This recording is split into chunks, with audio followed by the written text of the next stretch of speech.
Today we are reading from the fifth book in the Left Behind series. No, it's the sixth book, I'm sorry. And we are going to be reading the book called Assassins. Today we're on chapter 20, and I'll begin to read now. Buck was getting the cold shoulder. It had been a long time since he and Chloe had found themselves at loggerheads. I know it's only 3.5 more years, she said, but do you think I want to raise this child alone? Nothing's going to happen, he said, reaching for her. She turned away. You're going, she said. It's written all over you. I love Chaim, but it was unfair of him to ask. If I don't go, Tyson's going to go, and we don't want that. Chaim Rosenzweig had been invited to appear at the Global Gala as an honored guest of His Excellency the Potentate. Chaim and Jacob communicated to the Tribulation Force by posting a cryptic message on Tyson's website. Leah had found it almost by accident.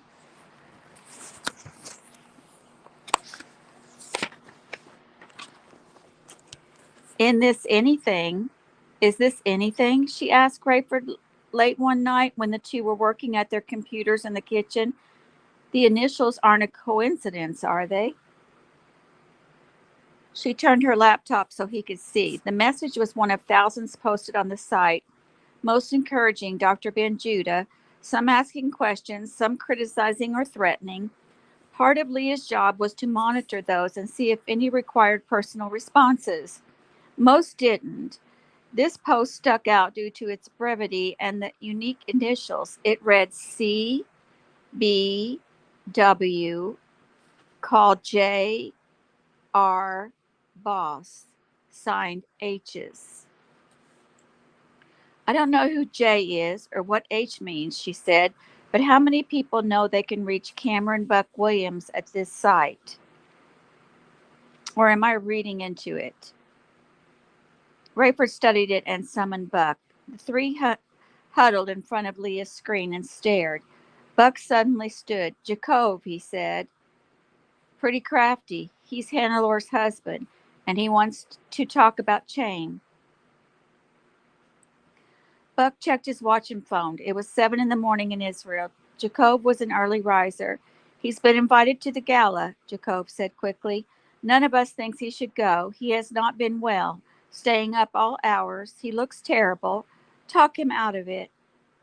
Chaim didn't sound well. He seemed to be trying to be his jovial self, but his thick Israeli accent sounded weary and sometimes slurred. I will not be dissuaded, Cameron, but I have insisted that I be allowed to bring my valet and two guests. I was assured I could bring anyone I wanted. Stefan is petrified of Carpathia and insists he will quit my staff before he will attend. Jacob has agreed to serve as both driver and valet. Dr. Rosenzweig, you don't want to do this. You've read Tyson's warnings, and Tyson's warnings is for what the global community calls the Judahites. I love Tyson and consider him one of my own, but I am not that kind of Judahite. I am going, but I want you and Tyson there with me. Buck rolled his eyes. Forgive me, doctor, but that is naive. We are both persona non grata with the GC, and we trust Carpathia's security pledge as far as we can throw it. They said I could bring any guest I wanted. They didn't know whom you had in mind. Cameron, you and I have become close, have we not? Of course. More than just a journalist and a subject, am I right? Certainly, but you are a cosmopolitan person. You should know that in my culture it is highly offensive to rebuff a formal invitation. I am formally inviting you and Tyson to attend the gala with me, and I will take it as a personal insult if you do not. Doctor, I have a family. Dr. Ben Judah has millions who count on his. You would both be with me. The Carpathia regime has committed some heinous acts, but to threaten the safety of someone as prominent as Tyson in the presence of a guest of honor, I can tell you right now, sir, that Tyson will not be coming. I'm not even sure I will pass along the invitation.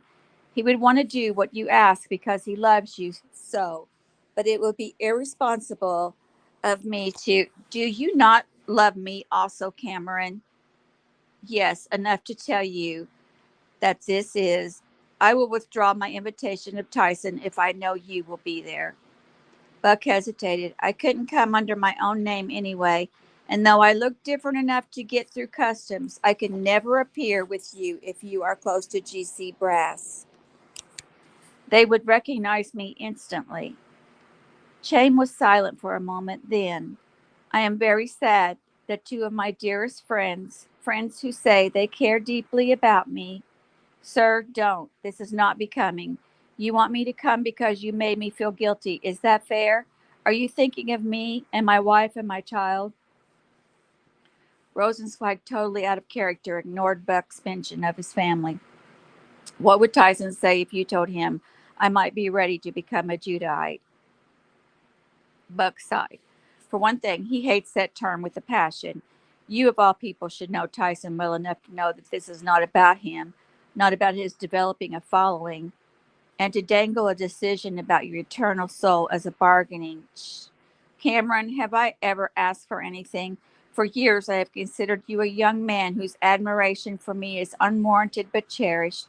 I don't believe I have ever taken advantage of that, have I? No, and that's why you are a journalist.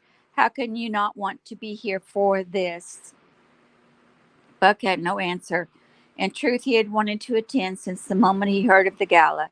He could hardly believe Carpathia himself was hosting the event at which so much prophecy would culminate.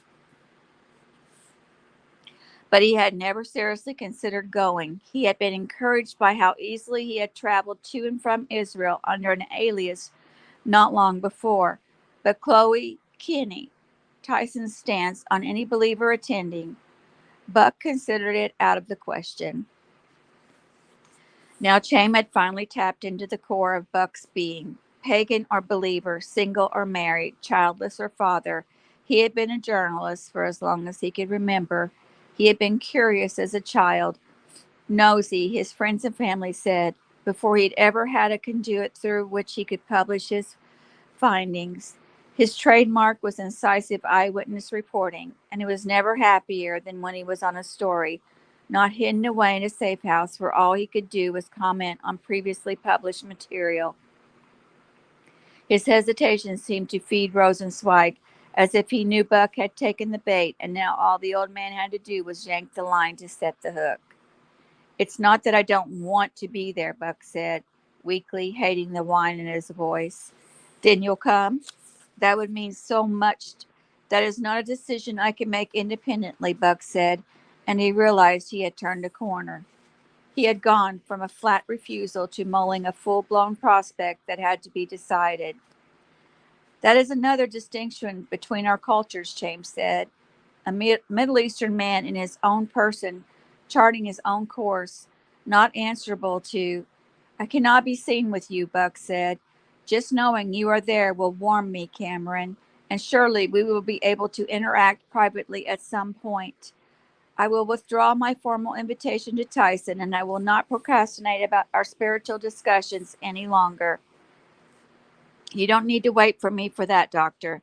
In fact, I would urge that before you even dream of attending the gala, you would. I need to discuss these things in person, Cameron. You understand? Buck didn't, but he feared if he spent any more time on the phone, he would make more concessions. He was sure to incur the wrath of the rest of the tribulation force regardless. So Buck negotiated one condition. I must insist on one thing, he said. Oh, Cameron, you're not going to go back on your word now, are you? I could not sanction your being there on the second day of the pageant.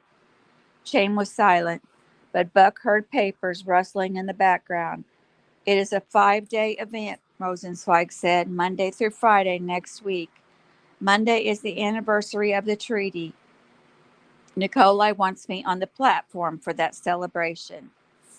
Tuesday is a party at the Temple Mount, which I fear will turn into a confrontation between him and your preacher friends. That is what you want me to avoid? Exactly. Granted. Thank you, sir. My packet of information requests the honor of my presence at both the opening and closing ceremonies. That would be Monday night and Friday night. My preference is that you not go at all. I heard you say you would be there.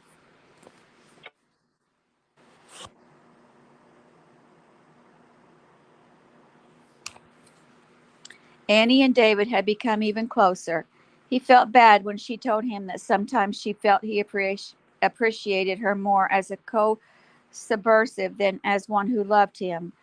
Glancing around to be sure they were alone at the end of a corridor, he took her face in his hands and touched the tip of his nose to hers. I love you, he said. Under any other circumstances, I'd marry you. Is that a proposal? I wish. You can imagine the pressure, the stress. You have it too. The only you have it too. The the only other two believers I've seen here besides us and Mac and Abdullah, these two women in the inventory, were somehow found out last night. Oh no. We hadn't even made contact yet. They probably thought they were alone. They were shipped to Brussels this morning. Oh, David. Odds are we aren't going to be here much longer either.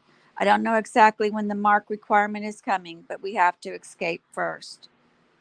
I want to be your wife, even if only for a few years, and I want you to be, but we can't do anything like that until we know whether we can get out of here together. If one escapes and the other doesn't, that's no kind of life. I know, she said. We're likely to be the first to know when Carpathia does start requiring a mark of loyalty, and you know he'll start right here in this palace. Probably. Meanwhile, David, you might want to tell the stateside force that if they need to travel, now's the best time. I saw a document that's going to the peacekeeping force around the world. It calls for a moratorium on arrest or detainment, even for of enemies of the global community until after the gala. There has been no keeping the Rosenzweig request from Tyson, of course, and Tyson had been unusually melancholic ever since. I will not tell you what to do, Buck, he said in front of Rayford, but I wish your father in law would pull rank on you. Frankly, Rayford said at the next meeting of the household, I wish I were going with Buck. You're letting him go, Chloe said, with her 14-month-old on her lap. Kenny turned to face her and put his hands over her eyes as she spoke. She turned her head so she could see. I can't believe it. Well, why don't you go with him, Dad? Why don't we all go? Bad enough. We won't all make it to the end of the tribulation anyway. Why don't we throw caution in the wind? Why don't we make sure Kenny is an orphan without even a grandfather? Kenny, the baby said. Grandpa. Rayford slapped his thighs and opened his arms, and Kenny slid off Chloe's lap and ran to him. Rayford lifted him over his head, making him squeal, then set him on his lap. The fact is, I have a different trip in mind for me. This is just great, Chloe said. Do we vote on anything anymore, or do we all just pull a hattie and run off to wherever we want? This is not really a democracy, Rayford said, and judging by the look he got from Tyson, realized he was on shaky ground. The baby climbed off him and toddled into the other room. Leah and I have been talking, and Leah's going somewhere too, Chloe said. She's invaluable to me here. I won't be gone long, Leah said. It's a foregone conclusion then. This is more announcement than discussion, Rayford said. Clearly. Well, let's hear it. Rayford began carefully, fearing his own motive. In his heart of hearts, he wanted to get to Jerusalem with his saber. But he said, we need to make contact with Hattie. I feel responsible for her, and I want to know she's all right. Let her know we're still standing with her, see what we can do for her. Mostly, I want to make sure she's not giving us away. Even Chloe did not argue. She deserves to know about her sister, she said, but the GC will be watching for you, Dad. They will be less likely to suspect a woman. We're thinking of making Leah Hattie's aunt on her mother's side, giving her a new look and, of course, a new ID. She'll say she's heard a rumor or got word smuggled out somehow that Hattie's there. If they don't associate Leah with us, why shouldn't they allow the contact? But now, Dad, with Buck going, David's told us now is the best time to travel. It's going to become nearly impossible soon. That is true, Tyson said. Rayford looked up in surprise, and he noticed others did too. I'm not supporting this, Tyson said, but if that poor child dies in prison apart from God, when we had her under our own roof for so long, his voice quivered and he paused. I don't know why God has given me such a tenderness toward that woman. Chloe sat shaking her head, and Rayford knew she was not happy, but through arguing. T believes it would be too risky for me to start cruising around in the Super J, so he's prepping the Gulfstream. It shouldn't surprise me that this is virtually set, Chloe said. Rayford sensed a resigned admiration, as if she had conceded that once he got something in his brain, it happened. Buck can fly with us to Brussels. That'll save us a few dollars. And continue commercially to Tel Aviv. I'll stay out of sight in Belgium and meet up with Leah when she's ready.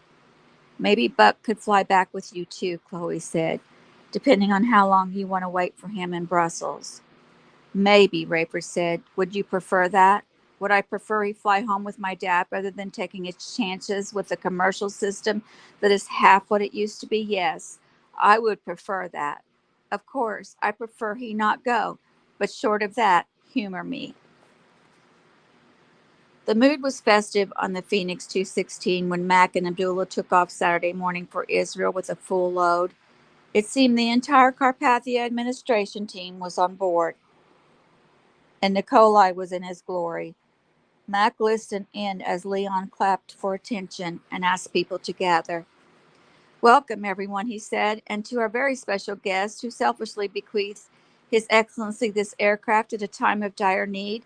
A special welcome to you, sir. There was polite applause, and Mac wished he could see Peter Matthews' face.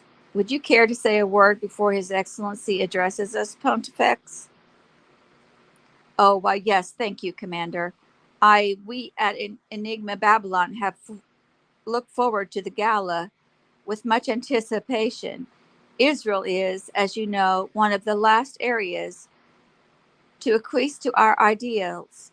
I believe that we will have the opportunity to put our best face on the one world faith, and that we will come away from this week with many more members.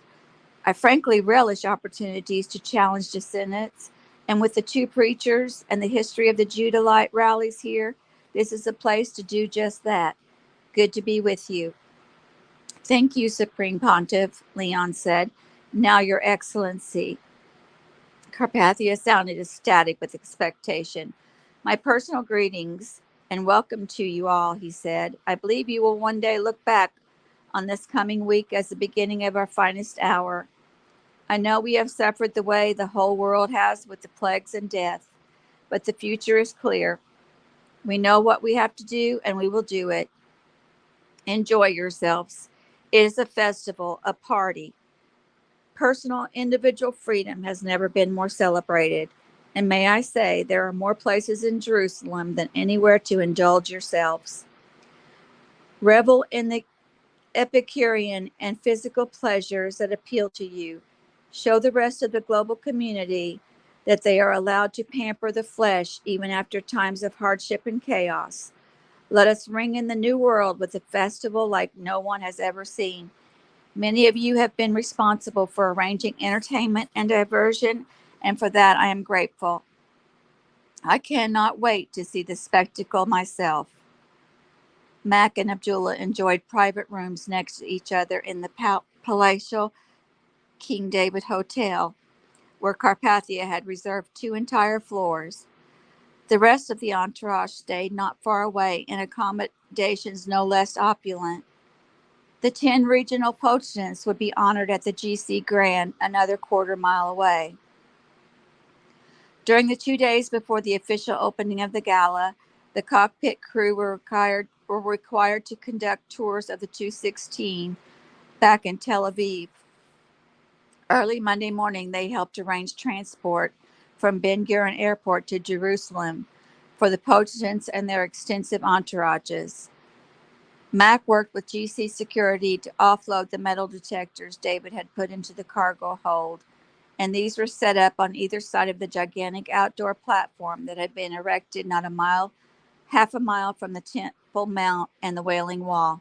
Everyone who would be on the platform, from entertainers to VIPs, would pass through a metal detector on one side of the platform or the other. The stage floor was 12 feet off the ground and 100 feet square. A vast green tarpaulin was canopied atop it to block the sun. A massive scaffolding tower held the speaker system that would boom the music and speeches to an expected 2 million revelers. All across the back of the stage, filling a flowing curtain designed to coordinate with the canopy, were various messages in every major language. These welcomed the delegates, announced the dates of the 5 days of the Global Gala, and featured huge sparkling logos of the global community. The largest statement printed on the backdrop, Mac noticed, read, "One world, one truth, individual freedom for all." All around the plaza, on every lamppost, fence, and wall, was the slogan, "Today is the first day of the rest of Utopia." As Mac and Abdullah aided with the placement of the metal detectors, several bands and dance troupes rehearsed, and sound technicians swarmed the area. Mac pulled Abdullah close and whispered, "I must be seeing things. Who does that girl, second from the left, look like to you?" "I was trying not to watch," Abdullah said, "but if you insist." "Oh my, I see the resemblance, of course, but it is not possible, is it?" Max shook his head. Patty was in Brussels. They knew that. This woman merely stuck out from the other dancers because she looked a bit older. The rest looked barely out of their teens. The security chief reminded musicians and dancers that none would be allowed on stage beginning with Monday evening's opening ceremony without proper identification and without passing through a metal detector. If you've got the big buttons or buckles and jewelry, be prepared to take these off and have them checked before you go through.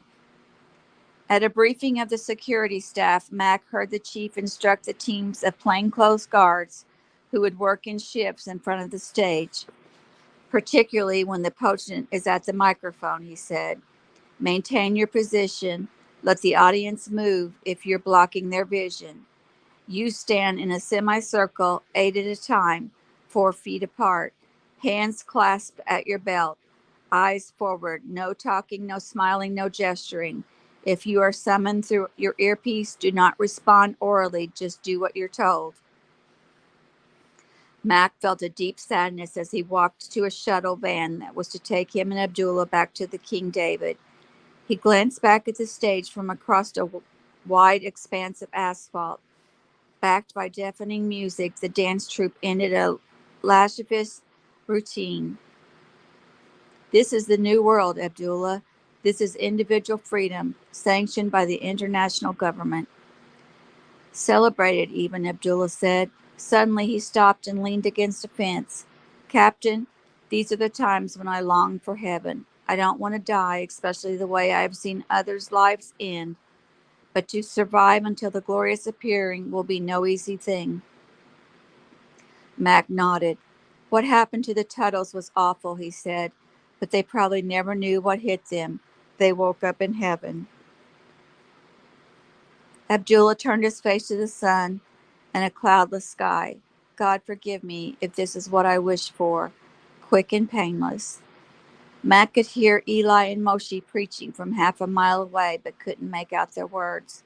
"I've heard so much about them," he said. "I don't suppose we could risk being seen there." "I would love to see them," Abdullah said. "How about we walk back to the hotel and at least go past there? We do not have to join the crowd, just see what we can see and hear what we can hear." "Say no more, Smitty," Mac said. All along the way, Mac and Abdullah passed bars, strip clubs, massage parlors, brothels, pagan sanctuaries, and fortune-telling establishments. In a city with a history of religion dating back millennia, and where, like in the rest of the world, half the population had been wiped out since the rapture, these businesses were not. They were not seedy, not regulated to a certain inevitable section of town. Neither were they operating in darkness behind black doors or entrances that saved the real treats for those who were there on purpose.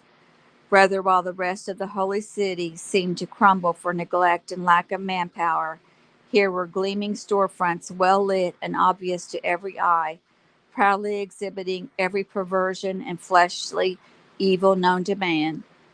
Mac quickened his pace despite Abdullah's pronounced limp, and the two hurried toward the Temple Mount and the two witnesses as if from a sewer to a spring. And that is the end of chapter 20. Next, I'll be reading chapter 21. Thank you for joining me and have a wonderful day.